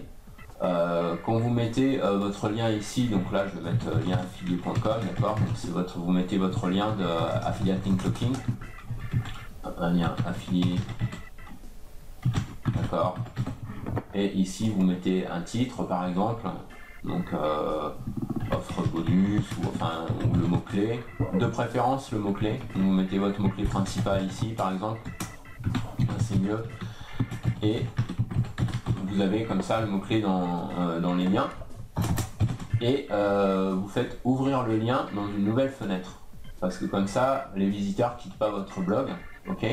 Donc on va mettre ce lien là par exemple et ensuite vous sélectionnez, vous mettez en gras et en italique, d'accord, et comme ça quand votre mot affilié, enfin votre mot affilié, votre lien affilié est en avant et donc le visiteur voit qu'il peut cliquer dessus sans qu'il y ait forcément un souligné juste en dessous, quoi. Voilà, hein, donc il peut cliquer directement sur vos liens.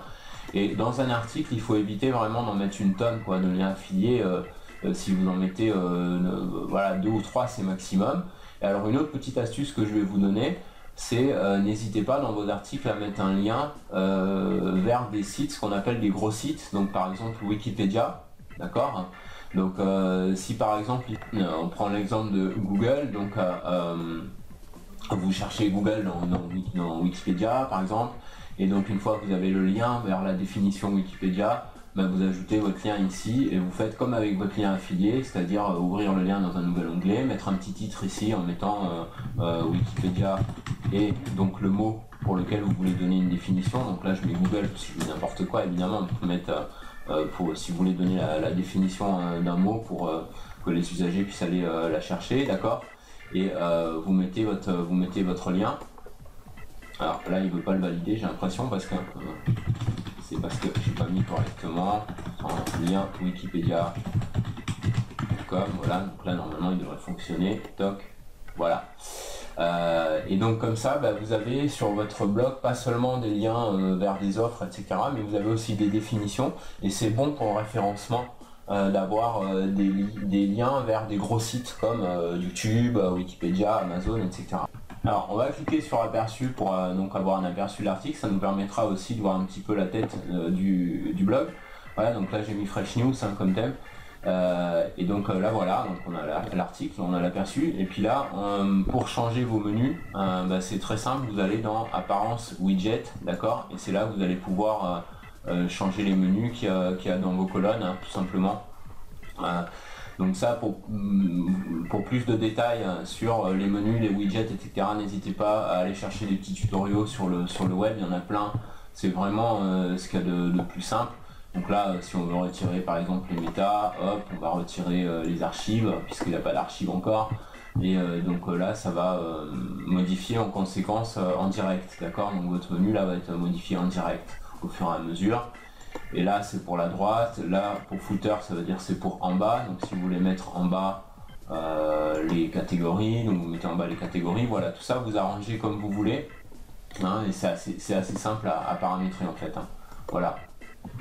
Donc cette partie-là, la partie 1 est terminée. Donc on va voir la partie suivante qui est sur l'installation offline, d'accord. Donc on a conclu ce paragraphe-là et on va passer à celui-là. Et donc on va tout de suite voir comment installer facilement un serveur virtuel, c'est-à-dire vous aurez comme un serveur sur votre machine, et comment installer votre blog offline, comment le cloner, le redéployer pour pouvoir faire vos réglages en toute sécurité et pour pouvoir travailler sur votre blog hors connexion.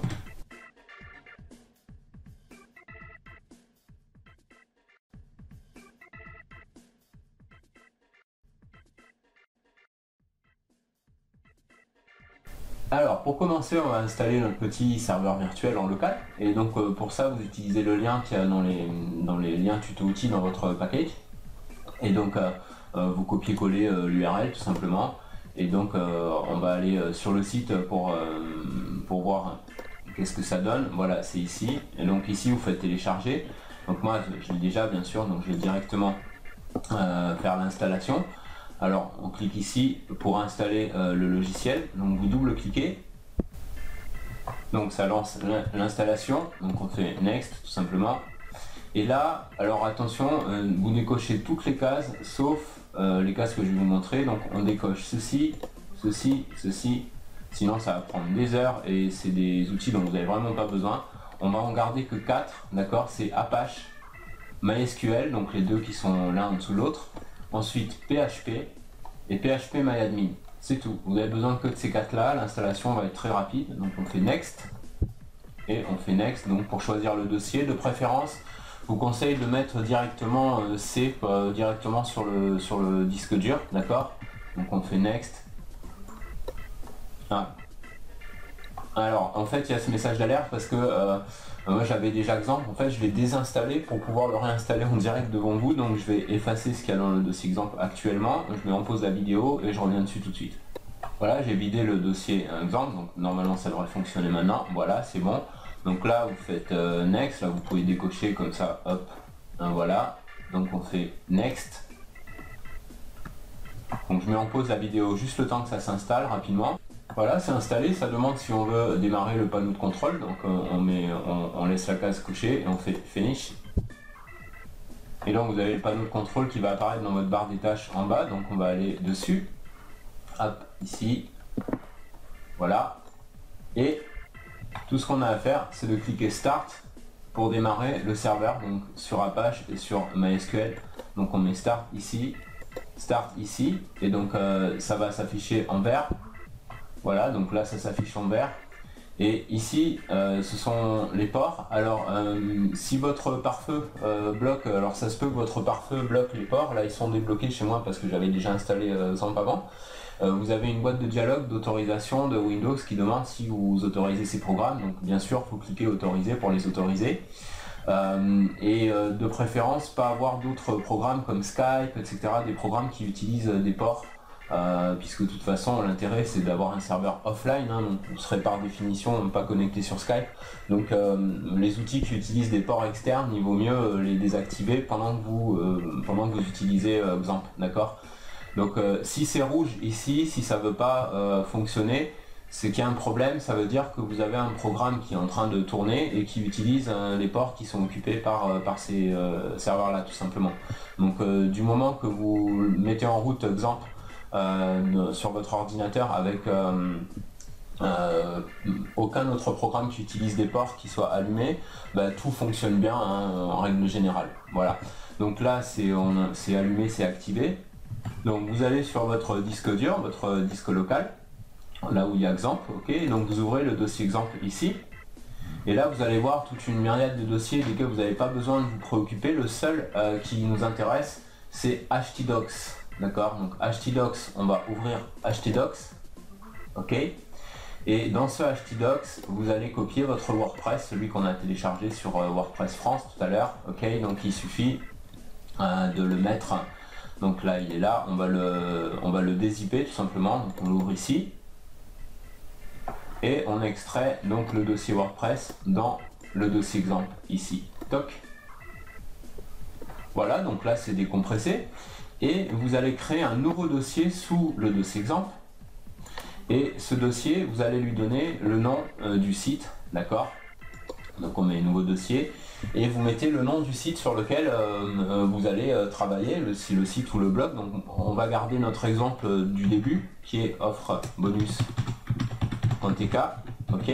Donc on crée ce dossier là et donc on ouvre le dossier WordPress, donc on l'ouvre dans une autre fenêtre. Ah, attendez, excusez-moi, ça n'a pas fonctionné. Donc voilà, ouvrir dans une nouvelle fenêtre.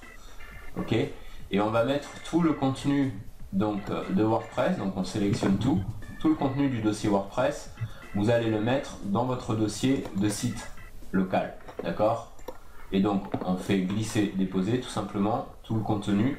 Donc on fait copier plutôt parce que sinon ça va tout retirer du dossier. Donc on fait copier et ici coller. Hop. Alors une fois que c'est collé, donc on vérifie que, donc là on va fermer les dossiers pour l'instant, ok. On vérifie, on s'assure que les serveurs tournent bien, que c'est en vert. Et à ce moment-là, on va aller surfer dans le serveur Xampp. Et donc pour ça vous avez le lien dans les tutos outils, ok, vous avez le lien pour aller directement dessus.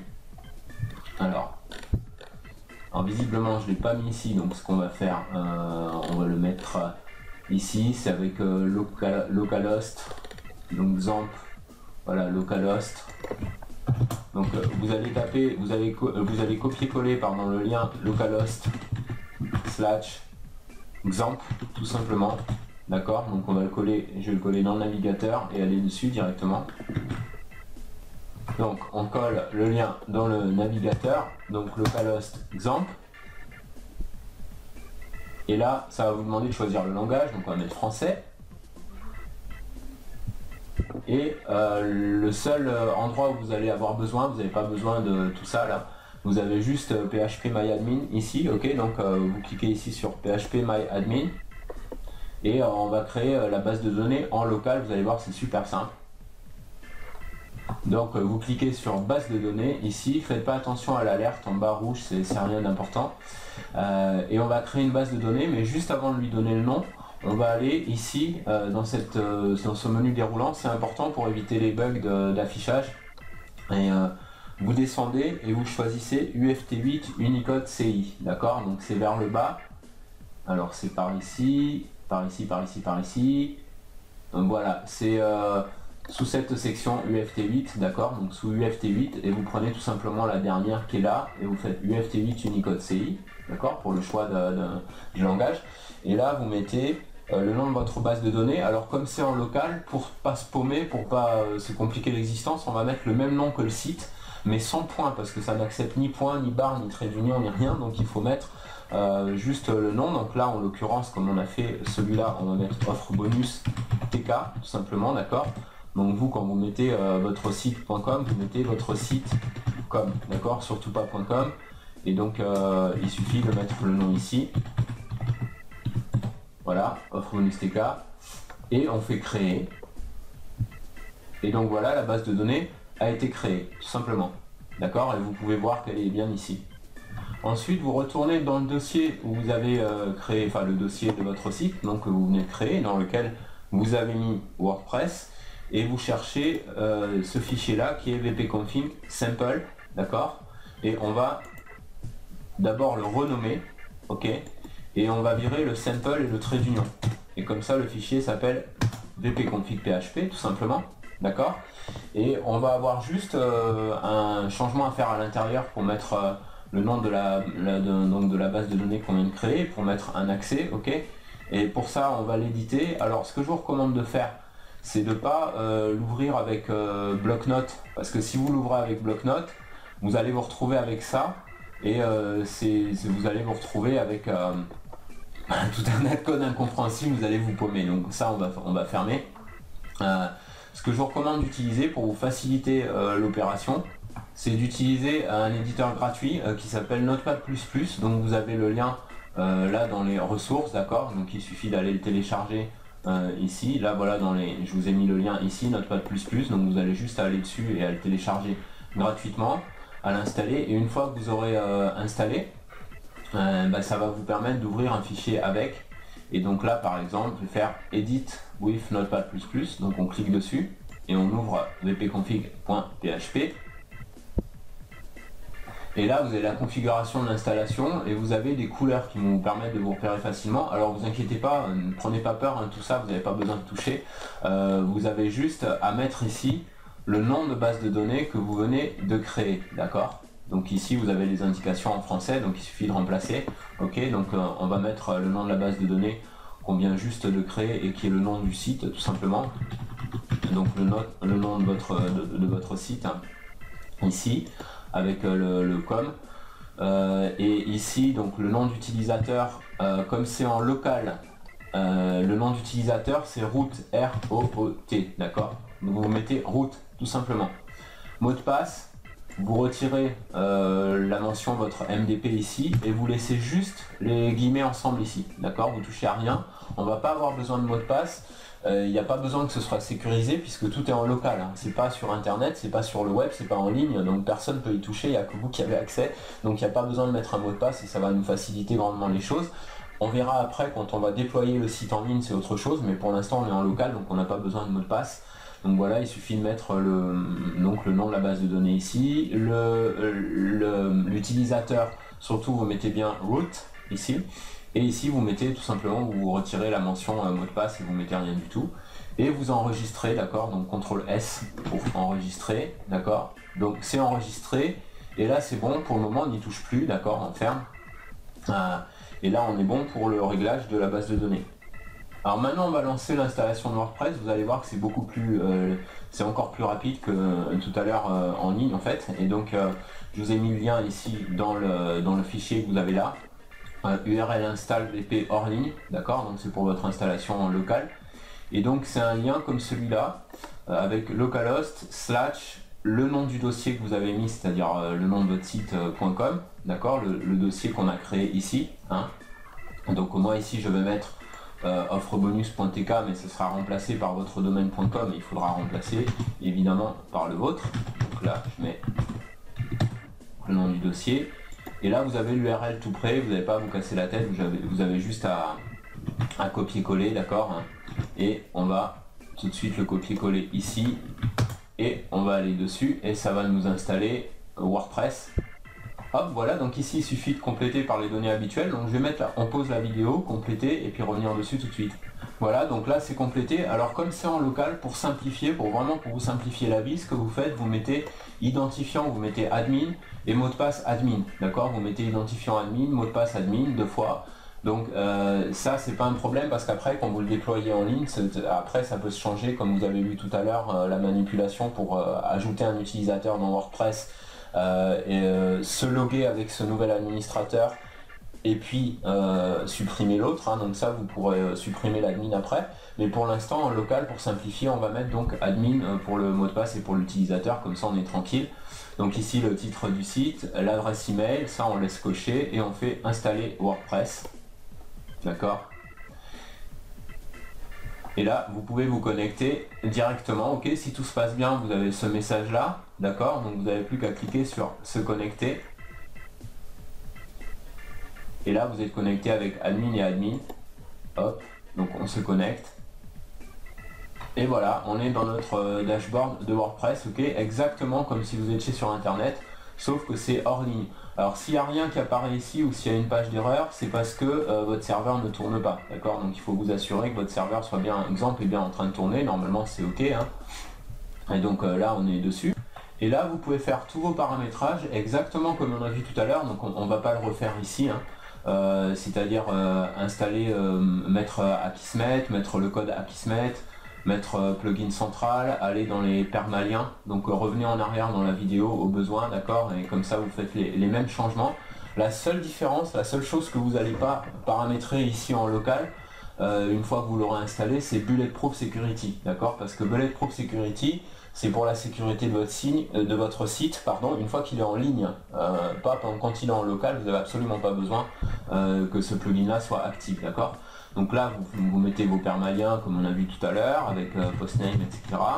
Vous installez plugin central après dans les extensions comme on a vu, le plugin central, vous avez votre liste de plugins que je vous ai mise, c'est dans le petit fichier Essentials Plugin, ok. Donc là vous avez votre plugin central, installer et copier-coller la liste des plugins comme tout à l'heure, installer, tout pareil, sauf que je vous recommande de désactiver Bulletproof Security, parce que tant que votre site n'est pas en ligne, c'est pas une nécessité de l'activer. Vous pouvez l'installer bien sûr, mais ne pas l'activer parce que c'est pas nécessaire sur une installation locale. Donc là c'est bon, donc vous voyez comment créer en local, vous pouvez faire tous les réglages exactement comme si vous étiez en ligne, c'est à savoir mettre des nouveaux plugins, tester les thèmes, regarder les apparences des thèmes, mettre un article, tester, voir ce que ça donne en apparence, etc. Le tout en local, et comme ça ça perturbe pas la version en ligne. Et donc là je vais mettre en pause la vidéo, mais vous n'allez pas vous en rendre compte puisqu'en fait je mets en pause et puis juste après ça relie, et on va voir la prochaine partie donc de ce module là, qui est à propos du clonage donc de votre blog déjà existant, et après on verra le déploiement, donc le redéploiement en ligne de votre version hors ligne. Alors maintenant on va voir le clonage, c'est-à-dire qu'on va partir du principe que vous avez déjà un blog en ligne que vous allez cloner en quelques clics et installer sur votre serveur local pour pouvoir travailler dessus.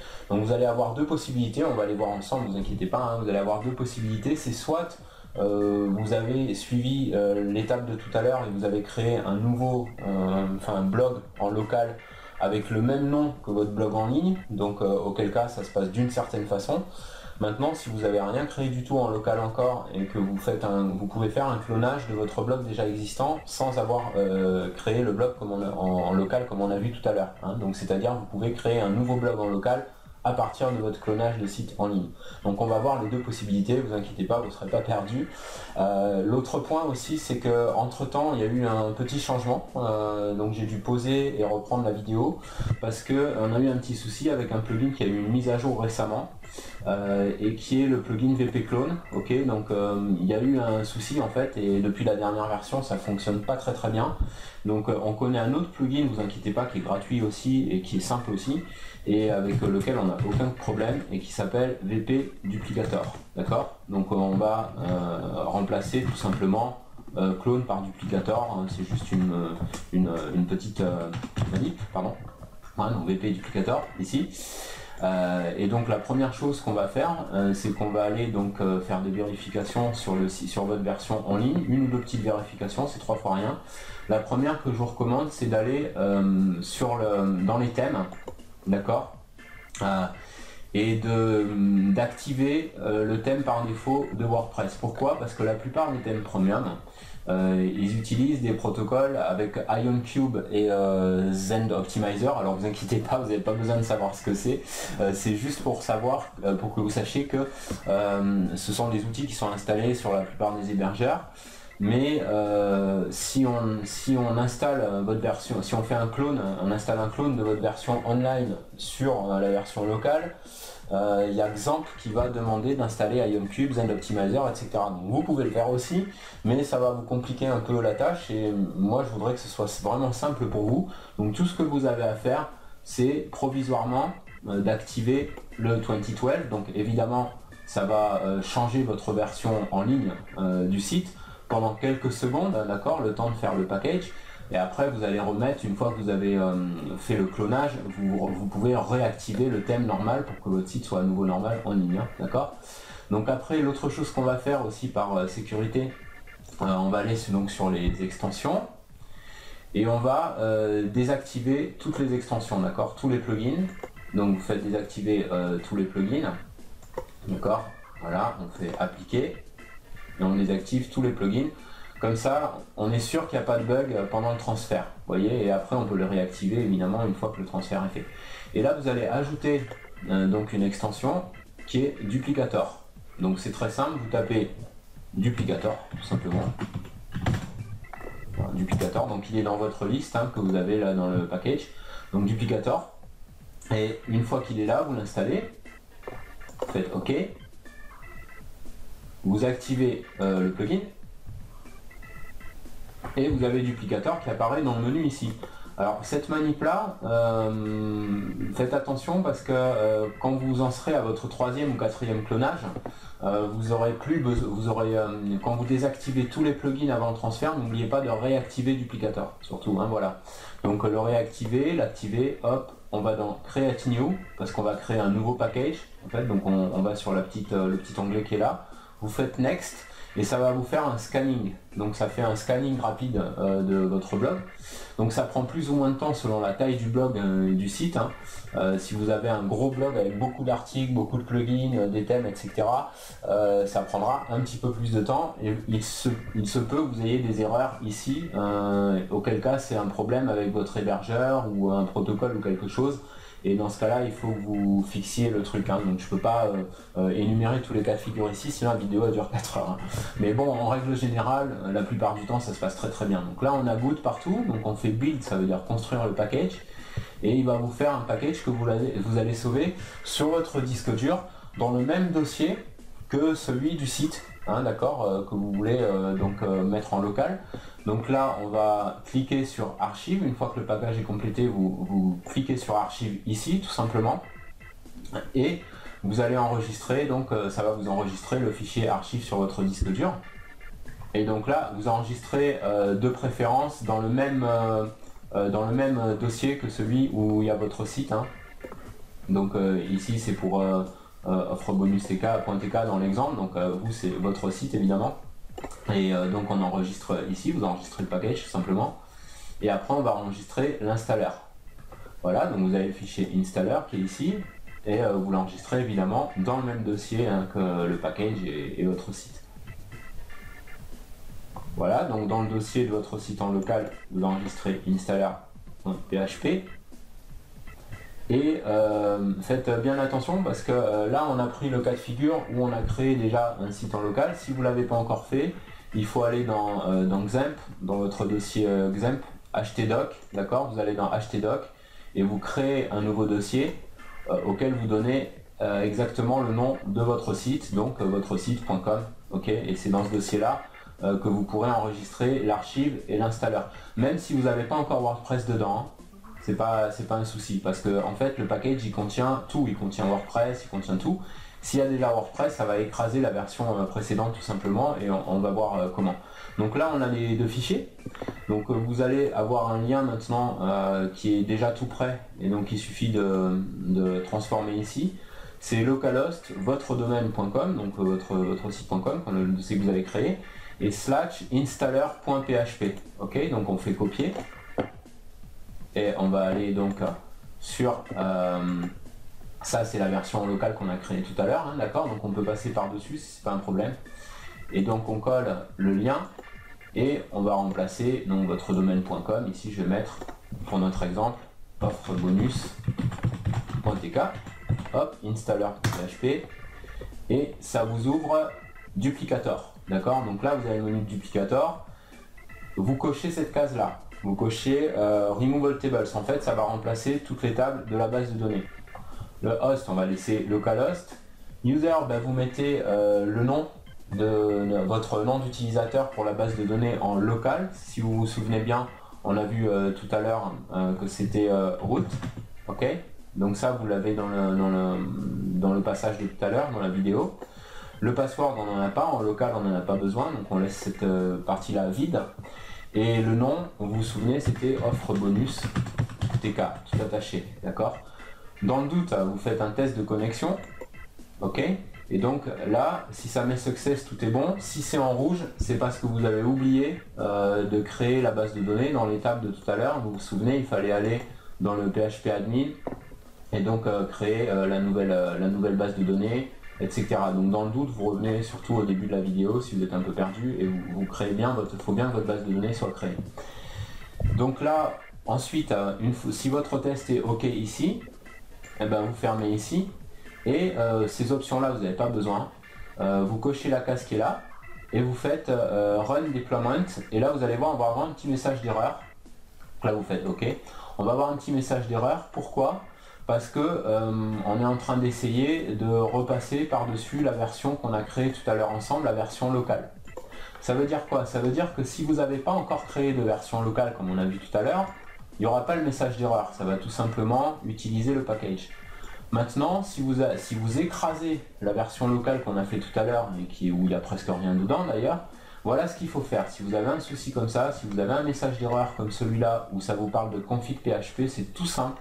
Vous allez dans le dossier du site, vous faites renommer dans votre fichier bpconfig, d'accord, vous faites renommer ici, vous mettez un tiret ici, et vous mettez old, ou ancien, ou ex, ou ce que vous voulez. Et donc voilà, on fait entrer, d'accord. Et donc là, on va revenir en arrière.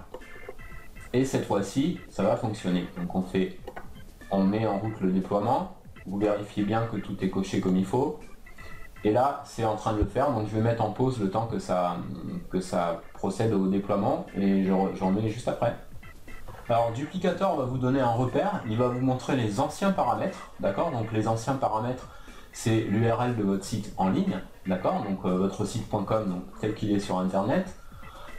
Il va vous confirmer le chemin sur votre serveur, donc là c'est flouté parce que c'est mes informations. Donc il va vous montrer le chemin sur votre serveur et les nouveaux paramètres. Et donc les nouveaux paramètres, c'est bien localhost et le nom du site. Le chemin par rapport au disque dur, c'est XAMPP, htdocs et votre site, donc c'est bon. Et le titre, là vous pouvez changer aussi si vous voulez. On peut aussi changer les données de login, mais ça je vous déconseille de le faire parce que vous allez vous emmêler les pinceaux après, donc c'est pas utile. Et donc vous faites Run Update ici, ok, donc on clique Run Update puisqu'on voit que tout est bon. Et on attend que ça s'installe. Et toc, c'est installé, c'est très rapide. Donc là, il vous montre si jamais il y a des erreurs, d'accord. Ici, erreur de déploiement 0, erreur de mise à jour 0. Et message d'attention 0, tout est OK. Et là, il va vous demander de re-sauver les permaliens. Donc on va remettre les permaliens, c'est une manip toute simple. Donc on va cliquer là-dessus. Et il va ouvrir dans un nouvel onglet ou une nouvelle fenêtre, il va vous ouvrir la page de login. OK. Et donc là, alors attention, il nous a mémorisé admin et admin parce qu'on a créé ensemble tout à l'heure une version locale, vous vous souvenez, avec ces données-là. Mais là, souvenez-vous, vous venez de faire un clonage de votre site qui est en ligne. Et votre site qui est en ligne, lui, avait un mot de passe sécurisé et un utilisateur sécurisé. Donc on va reprendre ces données-là. Et c'est ces données-là qu'on va rentrer. D'accord. Donc le username sécurisé qu'on a choisi au tout début de la vidéo. Donc on va le mettre ici. Donc là, il me l'a mémorisé puisque j'ai fait un test. Et donc vous mettez bien le mot de passe qui est le même que celui sur votre site en ligne. Et on clique sur se connecter tout simplement. Et là, donc, il va se connecter à WordPress. en local bien sûr, et là voilà, on resauve tout simplement les permaliens, donc c'est déjà comme on avait paramétré, donc il suffit d'enregistrer les modifications. Ok.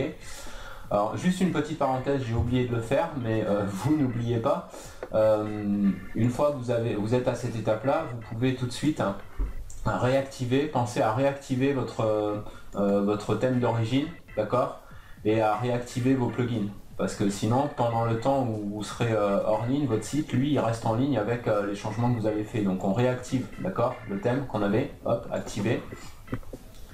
Et vous pouvez réactiver toutes vos extensions. D'accord, donc on va les réactiver tout de suite. Hop, voilà, on va dans les extensions. Et on va réactiver tous les plugins d'un seul coup. Voilà, donc on coche la case ici. On fait action groupée, activer, appliquer. Et boum, tout est activé, excepté le plugin de cache, parce qu'il y a une sécurité avec Quick Cache, d'accord, le plugin de vitesse de chargement des pages. Donc ça, c'est pas grave, vous inquiétez pas, vous pourrez l'activer plus tard, ou vous pouvez l'activer tout de suite ou plus tard, comme vous voulez. Et donc là, on va retourner sur nos options permanentes. Nos options permanentes sont mises à jour. Donc là, on peut passer à autre chose. Et ici, Duplicator vous conseille d'effacer les fichiers, c'est-à-dire d'effacer tous les fichiers qui ont servi pour le clonage. Donc vous le faites, on fait Remove Files Now tout simplement, vous cliquez ici, d'accord, Remove Files Now, et ça va enlever les fichiers, ok. Et là donc on va vérifier, donc là on est sur notre version offline, notre version locale, celle qu'on vient juste de recréer en clonant. Et donc on va vérifier, donc là on a bien les articles qu'on avait en ligne. Voilà, ça c'est l'article qu'on avait créé ensemble tout à l'heure. Donc vous allez tout retrouver, toutes vos pages, tous vos articles, vos plugins, etc. Vous retrouvez tout exactement comme vous aviez. Et donc là, maintenant, vous pouvez faire toutes les modifications que vous avez besoin, les tests dont vous avez besoin, réactiver tous les plugins, excepté Bulletproof Security, parce que Bulletproof Security, sinon, va vous mettre des messages d'erreur sans arrêt. Par rapport à votre installation locale. Ok, donc quand vous travaillez offline, laissez Bulletproof Security désactivé, hein, c'est la recommandation que je vous donne. Voilà, et donc là on peut réactiver tous les autres et on fait appliquer. Et à partir de là, vous pouvez procéder à toutes les actions, les tests que vous avez besoin de faire en local, d'accord. Comme ça, s'il y a un bug, un plantage ou quoi que ce soit, c'est pas perdu parce que c'est la version locale. Et cette page là, bien sûr, vous pouvez la fermer, elle ne sert plus à rien, d'accord, puisque tout est ok. On a fait les bons tests. Et maintenant, donc, on va voir la toute dernière étape, qui est le redéploiement de votre blog pour remettre en ligne votre nouvelle version. Alors maintenant, on va passer au déploiement ou redéploiement en ligne. Donc à cette étape-là, il y a deux possibilités. Soit vous venez de faire un clonage de votre blog en ligne que vous avez transféré en local comme on vient de le voir et vous avez fait toutes les modifications dont vous aviez besoin et il est temps maintenant pour vous de remettre la nouvelle version en ligne. Soit vous avez créé un tout nouveau blog à partir de zéro comme on a vu au tout début de la vidéo à l'étape ou alors à l'étape offline, c'est-à-dire vous avez créé un tout nouveau blog en local, c'est-à-dire vous n'avez encore rien mis en ligne. Dans les deux cas, il faut déployer votre version maintenant en ligne hein, pour qu'elle soit en mode public et sur internet, d'accord. Donc on va voir le redéploiement. Donc dans les deux cas, la manip est presque la même, hein, il y a juste une petite différence et on va la voir ensemble pour pas que vous soyez perdus. Donc voilà, on va commencer par aller donc sur notre version en local qui est là, donc ça c'est local. Alors je vous recommande, pour pas vous emmêler les pinceaux, de bien ouvrir votre version locale dans un onglet et votre version en ligne dans un autre, et de bien faire vérifier toujours dans votre navigateur ce qui est indiqué, à savoir ici vous voyez si c'est localhost ou si c'est la version en ligne, hein, d'accord. Donc là c'est la version en ligne et donc vous voyez bien W et le domaine. Et là c'est la version locale, donc attention de ne pas vous planter parce que ça évite des déconvenus après comme ça. Donc là on est sur notre version locale, d'accord. On va partir du principe que vous avez fait toutes les modifs dont vous aviez besoin, vos tests, etc. Donc dans ce cas là on va dans notre duplicator ici et on va créer un nouveau package, et ce package il va être la mise à jour en fait que vous avez faite, hein. Donc on va en créer un nouveau, encore puisque j'ai effacé celui tout à l'heure, maintenant on crée un nouveau. Et donc c'est le même process, hein, c'est exactement pareil mais avec des différences, vous allez voir, hein. Donc là on fait Next, et donc là il va nous faire le petit scanning comme d'habitude. Voilà, il fait le scanning. Voilà, scanning terminé, on a good partout, donc c'est good. On passe à la suite, on fait build pour construire donc le nouveau package à jour. Et donc on va patienter, je vais mettre en pause la vidéo pour gagner du temps et reprendre juste après. Voilà, donc le package est créé, donc on va sauvegarder, donc on sauvegarde l'archive exactement comme tout à l'heure, avec cette fois-ci une petite différence que je recommande de faire aussi pour éviter les confusions et pour avoir toujours votre version de tout à l'heure en sauvegarde. Au cas où il arrive un pépin, on ne sait jamais, il vaut mieux avoir toujours votre version en ligne que vous avez sauvée tout à l'heure, donc en sauvegarde, ok.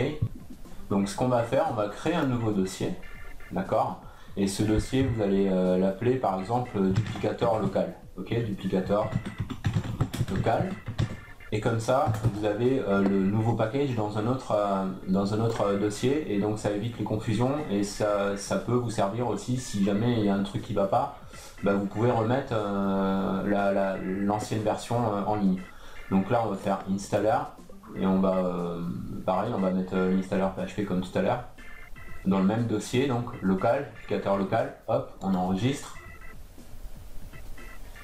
Et maintenant on ouvre le dossier dans lequel on vient de mettre notre nouveau package, ok, donc on est affiché dans le dossier. Donc il m'a ouvert celui de tout à l'heure, donc c'est un duplicateur local, voilà, donc on va prendre le dossier où on a notre nouveau package, et puis vous allez dans FileZilla, et vous allez transférer donc le package sur votre site. Donc pour l'instant ça ne change rien à votre site, à votre blog qui est en ligne, hein. Donc pour l'instant il n'y a aucun changement qui se produit jusque là.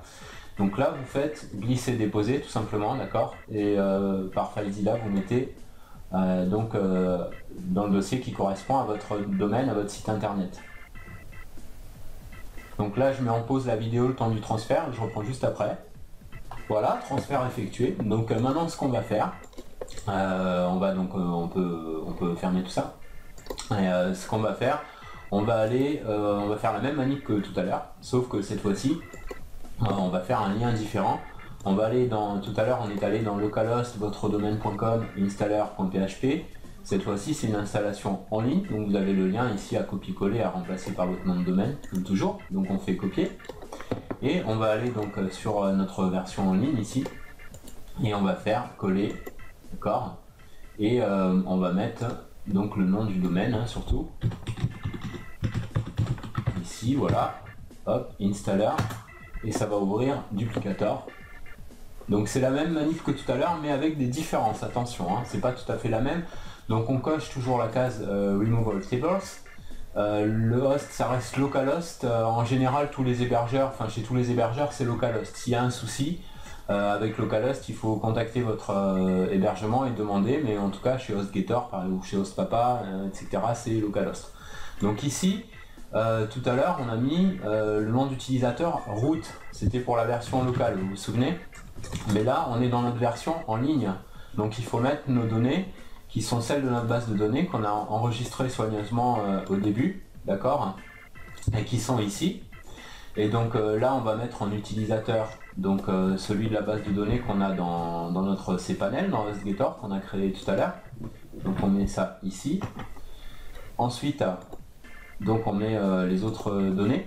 Alors là c'est parce qu'on a créé ensemble tout à l'heure. Maintenant vous, si vous partez de totalement zéro et que vous avez créé un tout nouveau site en version locale qui n'est pas encore en ligne et que vous le créez donc en ligne, il faut prendre la manip qu'on a vue tout à l'heure, il faut créer la base de données avant, d'accord, parce que si la base de données n'est pas créée, ça ne fonctionnera pas.